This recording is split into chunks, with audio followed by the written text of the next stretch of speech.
Actually आमचं ज्यावेळी 2006 ला ग्रोसरी चालू झाली, त्यावेळी म्हणजे मला खरं सांगायचं झालं तर प्रामाणिकपणे सांगतो, की मला मूग डाळ आणि तूर डाळमधलाही फरक कळत नव्हता. परंतु माझा व्यावसायिक गुरु हा एक सिंधी समाज जो उल्हासनगरला हं. आहे. मी तिकडून सायकलवरती माल घेऊन यायचो आणि तो दुकानात डेली विकायचा आणि दुपारचा परत दुसऱ्या दिवशी आणून विकायचा. तर अशी सुरुवात झाली आणि त्यांनी बरचसं मला शिकवलं.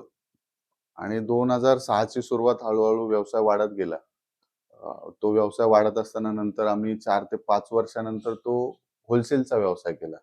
मग एजन्सी लाईन काही कंपन्यांची घेतली. मग त्याच्यातून कल्याण, ईस्ट, वेस्ट असं डोंबिवली अशा ठिकाणी मला फिरता आलं. तिकडची मार्केट बघता आलं. कसे लोकं व्यवसाय करतात, मोठे व्यावसायिक कसे काम करतात. 2015 ला ठरवलं की आपण सुपर मार्केट चालू करायचं.